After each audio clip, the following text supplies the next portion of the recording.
victorias que saben igual un poquito mejor, ¿no? Pues sí, la verdad que un partido pues muy duro, ya lo sabíamos que iba a ser así. Venía el Bilbao Athletic, que era segundo, con muchos goles a favor, con mucha dinamita arriba y bueno, ha salido de nuestro lado y la verdad que en ese aspecto muy bien y muy contento. El 1-0 en el minuto 1 supongo que ha influido en todo el partido ya, ¿no? Un poco. Lo ha marcado un poquito. Sí, al final, hombre, no te esperas poner 1-0 en la primera jugada, creo que ha sido. Luego al final también es verdad que esa jugada es lo que nos estaba dando, ¿no? Balón a la última línea, la pelea a la segunda, insistir en apretarles arriba. Y yo creo que, bueno, es la primera jugada, pero yo creo que era el reflejo de lo que queríamos hacer. Nos ha salido bien en la primera jugada y a partir de ahí luego con el 2-0 también se nos ha puesto más de cara, pero es verdad que en la segunda parte hemos sufrido. Incluso en la primera ellos han tenido acercamientos que podían haber marcado fácilmente. Sí, porque el partido podía haber acabado 4-4, un 5-4, 4-5 tranquilamente, ¿no? Con las cabinas. Sí, ha habido muchas ocasiones. Yo creo que nuestro portero la verdad es que hoy ha estado muy bien y al final nosotros pues bueno, siempre generamos ocasiones y hemos metido dos. Lo bueno que ellos solo han metido una y hemos sacado los 3 puntos. La sensación de que haya influido el terreno del juego, que estaba pesadito, lento, y vosotros os habéis adaptado mejor que ellos, igual, un poco porque lo conocéis más, porque...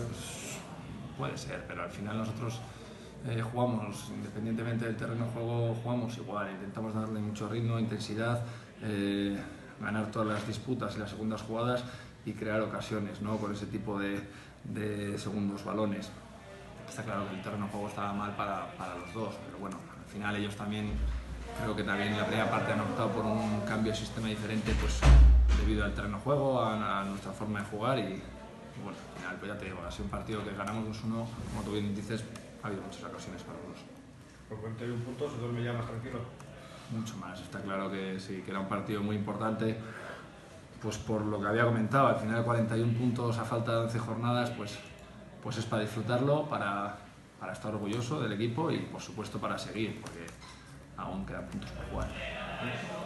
¿Algún tipo de ambición nueva o así? ¿Copa o...? No, es que nuestra ambición es la de jugar cada domingo como si fuese el último y es lo que nos está dando tener 41 puntos a estas alturas. Por supuesto que somos conscientes de que estamos cerca de la permanencia y que podemos aspirar a otro tipo de objetivos, pero es que más allá de eso, más allá de disfrutar hoy para ya a partir del lunes trabajar la siguiente semana, hablar de eso es tontería, porque yo sé que este grupo el siguiente partido va a ir a muerte como ha ido las últimas 27 jornadas. Una buena guinda para el pastel puede ser dar la sorpresa a las Gaunas, ¿no? El fin de semana que viene, ante el líder. Sí, la verdad que es un partido complicado, pero como te digo hay que disfrutar esto, que también hemos ganado a un muy buen equipo que va segundo y ya a partir del lunes ya pensaremos cómo ganar en las Gaunas.